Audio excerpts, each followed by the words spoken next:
मेरे father retired हो गए। मेरे को बहुत ऐसा लगता था यार पापा को घर पे रहना चाहिए यार, कहाँ चले जाते हैं काम पे। पापा रिटायर हुए 3 दिन में फिलोसफी चेंज हो गई मेरी। क्योंकि ये आदमी सीधा नहीं बैठ रहा, हर चीज में उंगली। घर का रेनोवेशन हो रहा है, कह रहा सबको बुलाओ, इलेक्ट्रिशियन मत बुलाना। हमने क्या, क्यों? कहता लाइट फिटिंग मैं करूँगा। बाप को कौन मना कर सकता। हमने लाइट फिटिंग करवा ली। फिर जब हमने चेक किया, हमने बटन दबाया तो लाइट जली। ये बढ़िया काम कर, लाइट जली। हमने स्विच को ऑफ करा, टीवी चालू हो गई। ये लाइट, ये टीवी।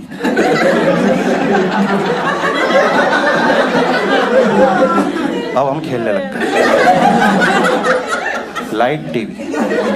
आप समझ रहे हो, उजाले में टीवी देख ही नहीं पा रहा है।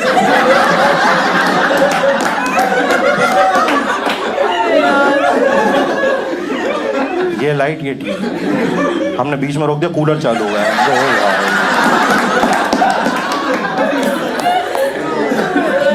ये कनेक्शन आप सोच के करो, नहीं कर पाओगे। अलग अलग पर्सनालिटीज रहती हैं। भाई को अंधेरे से डर लगता है, पापा को गर्मी बहुत लगती है, कोई दिक्कत वाली बात नहीं। लेकिन एक कनेक्शन के अकॉर्डिंग, अगर आप पंखा चलाओगे तो टॉयलेट की लाइट बंद हो जाती है। तो दोस्तों रात में बड़ी दिक्कत हो रही, पापा को गर्मी लगती, भाई हगने नहीं जा पा रहा।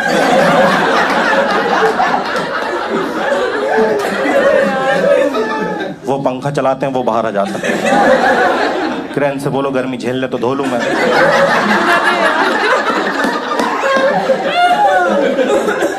और मैं कह रहा हूं चलो छोटे मोटे काम कर लिए तुमने, जब बड़ा काम आए तब तो स्पेशलिस्ट बुलाओ ना। टीवी पूरा खराब हो चुका था, बुला लो। कहला नहीं मैं सुधार दूंगा। यूट्यूब खोल के बैठ गए, 12 घंटे सुधारी। मुझे कोई दिक्कत नहीं, तुम 24 घंटे सुधारो। लेकिन सुधरने के बाद उसकी टेस्टिंग के लिए उसके प्लग मुझसे क्यों लगवा रहे हो?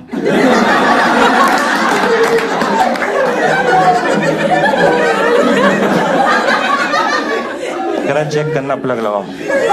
भाई मैंने प्लग उठाया, मेरे हाथ कांप रहा है। उसमें भी कह रहा बाप पे भरोसा नहीं तेरे को।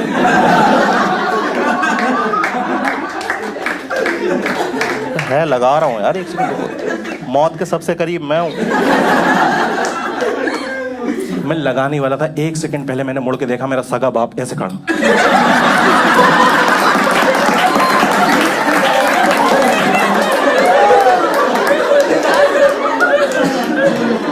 मार देंगे भाई यार। केबीसी देखना मुश्किल कर दिया मेरा। पहले हम लोग चिल होके देखते थे। अब एक बात बताओ, अगर मेरे शहर का बंदा हॉट सीट पर चला गया तो मेरी क्या गलती?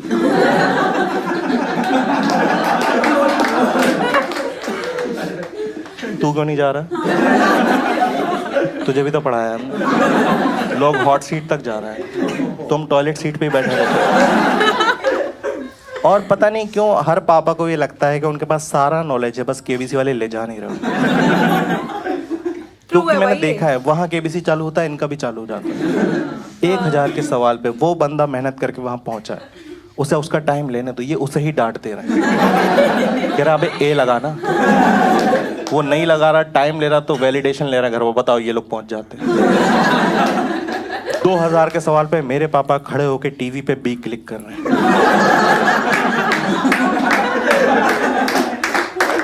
उनको लग रहा है यहीं से लॉक होता है। और कितना ही दिमाग होगा तुम में। तुम मेरे पापा हो, मैं जानता हूं तुम्हारा पूरा दिमाग सिर्फ 10,000 के सवाल तक का ही है। क्योंकि 20,000 पे कंफ्यूज देखा मैं। दो जवाब दे रहा है। कह रहा है इसका या तो ए है, डी तो हो गई होगा। उसने 50-50 ली, दोनों गायब।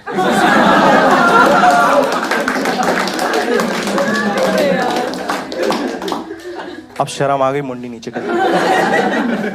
मैं कह रहा हूं पापा के लग क्या हुआ? सी निकला है। कह रहा बेटा सी तो हमारे घर में भी निकला।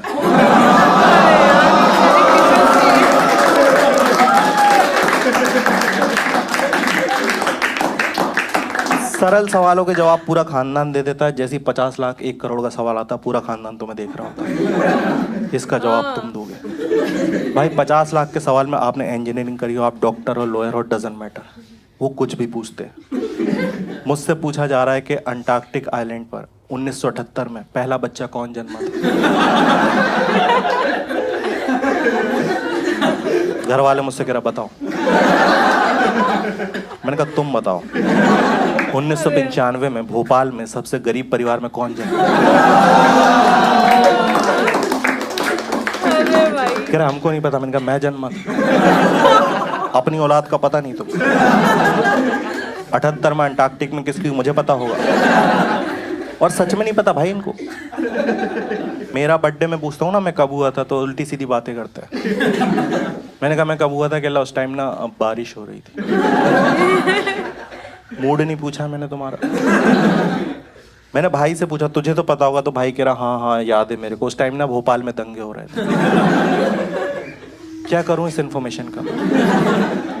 दोस्तों आप बर्थडे कब मनाते हो, जब वो इवेंट रिपीट होता है। दंगे हो रहे थे। 10 साल बर्थडे नहीं मना पाया। पहला बर्थडे गुजरात में मनाया।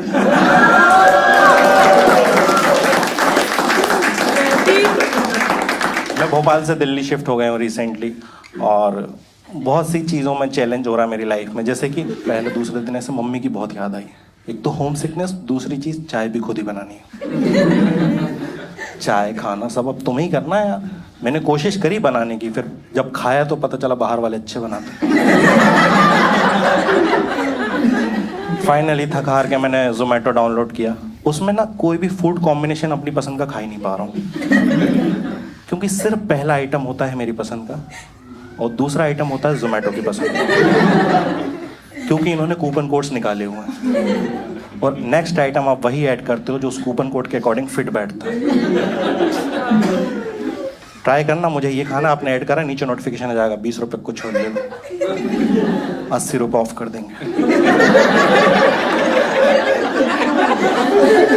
और उसको देखने के बाद आप कितने ही अमीर क्यों ना,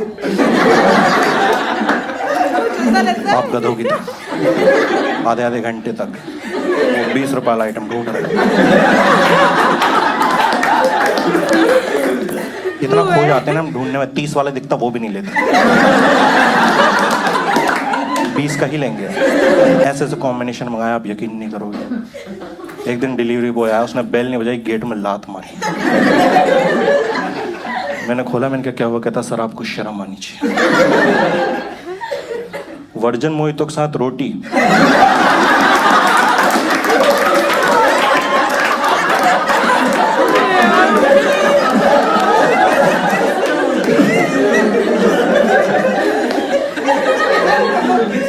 कह रहा यहाँ के तो नहीं लग रहा। इस एरिया में 2 साल से सर्विस कर रहा हूँ, इतना नरभक्षी आज तक। मैंने कहा जा भाई क्या सुना रहा है मेरे को। कह रहा नहीं जो मंगाया खा के भी दिखाओ।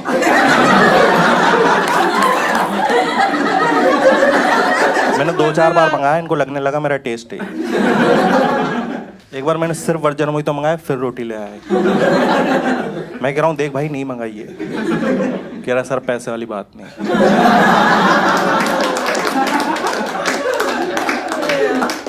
आप तो खाओ, आपका टेस्ट खराब नहीं होगा। रोटी आज मेरी तरफ से।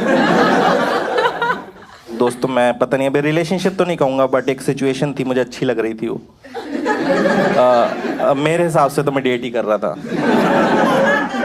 मैं खुश था, वो खुश थी, मैं उसके घर जाता रहता था, बढ़िया चल रहा था। पर जमाना खुश नहीं होता है। ये बिल्डिंग का गार्ड आ गया, कह लेते रहो, कहता तुम मेरे दोस्त जैसे इसलिए तुमको समझा रहा हूँ। मैं वहीं ऑफेंड हो गया।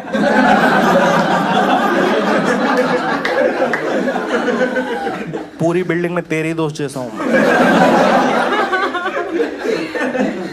मैं। इनका बोल कहता है तुम तो बॉयफ्रेंड हो, पर तुम्हारे जाने के बाद यहाँ एक लड़का और आता है। मैंने कहा बताना मत किसी को। कहता है क्यों? मैंने कहा बॉयफ्रेंड वही आता मैं हूँ। भाई साहब। तो आई होप आपको अच्छी लगी होगी, और अच्छी लगी है तो प्लीज जल्दी से लाइक कर दो, सब्सक्राइब कर दो, शेयर कर दो, और मिलते हैं नेक्स्ट वीडियो में। तब तक के लिए टाटा बाय बाय, सी यू।